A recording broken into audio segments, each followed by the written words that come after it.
Alors, à quel moment l'âme s'incarne dans le fœtus?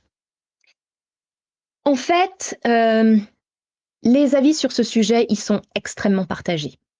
Et je pense d'ailleurs que s'ils sont aussi partagés, c'est parce que ça vient soulever des points délicats concernant l'avortement, par exemple, les fausses couches, etc.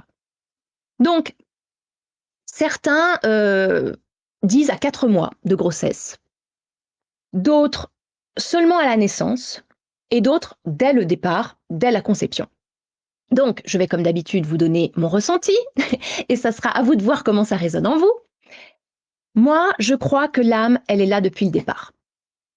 Puisque tout est décidé à l'avance, hein, l'âme, elle a choisi ses parents, même s'ils ne se connaissent pas encore dans la vie terrestre, d'accord?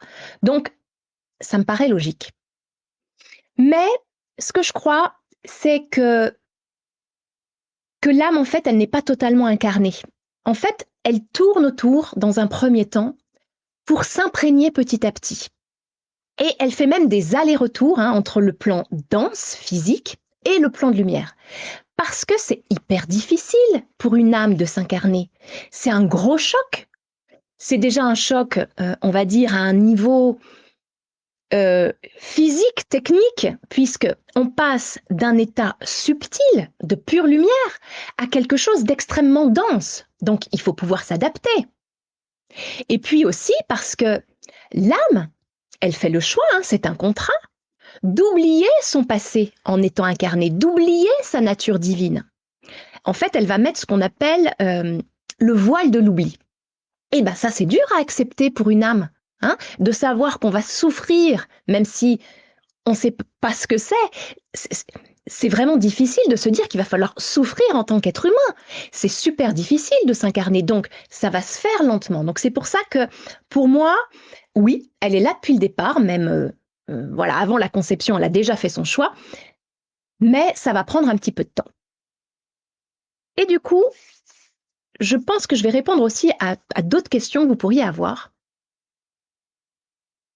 Parfois, cette âme, même si elle a décidé de s'incarner, que tout était prévu à l'avance, choisi avec son guide, eh bien, elle a avant tout, n'oublions pas, son libre arbitre. Et si à un moment donné, elle se dit que finalement c'est trop dur pour elle, qu'elle n'est pas prête, eh bien, elle peut repartir. Et c'est ce que nous appelons une fausse couche. Et du coup, je vais en profiter pour aller plus loin. Ce choix de renoncer si elle le souhaite, elle l'a jusqu'à ses 1 an.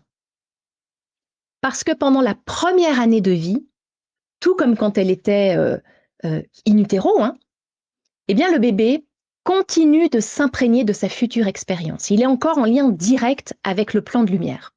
C'est d'ailleurs pour ça qu'un bébé dort énormément, pour continuer à travailler pendant son sommeil, à se préparer sur ses épreuves, à être enseigné sur sa lignée familiale. Et par contre, à 1 an, c'est le contrat, le voile de l'oubli tombe. Mais donc, avant ces 1 an de vie, cette âme, elle peut aussi décider qu'elle n'est pas prête. Ce qui, bien sûr, n'a strictement rien à voir avec le choix de ses parents, attention, mais simplement que, elle prend conscience de la difficulté qu'elle va avoir et elle n'est pas prête.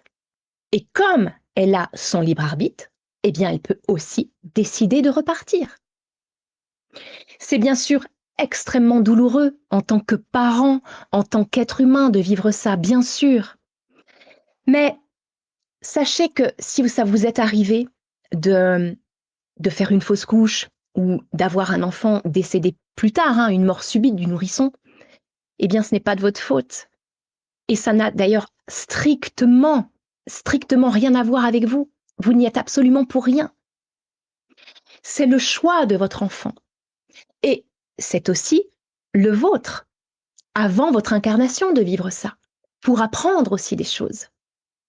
Et cette âme qui est repartie, elle est venue vous aider pour faire ce travail.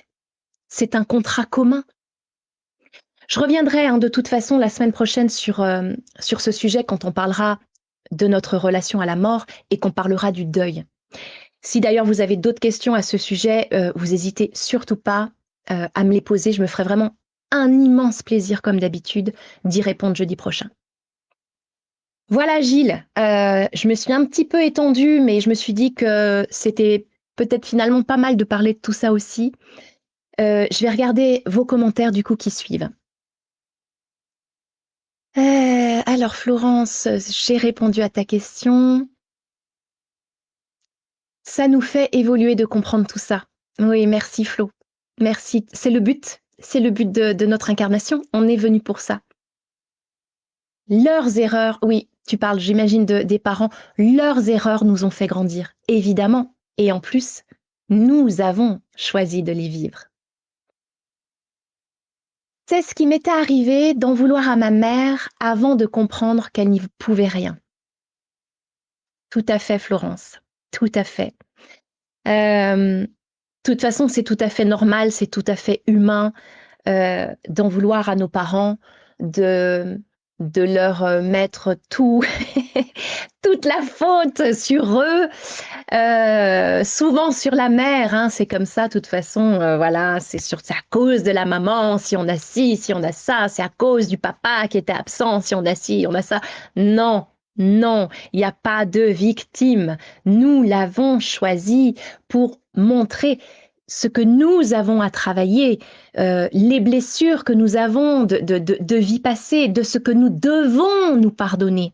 D'accord? C'est avant tout nous que nous devons pardonner pour pardonner à nos parents et plus tard aux autres relations qui ont été aussi nos miroirs puisqu'on ne s'était pas rendu compte que c'était d'abord les parents. D'accord?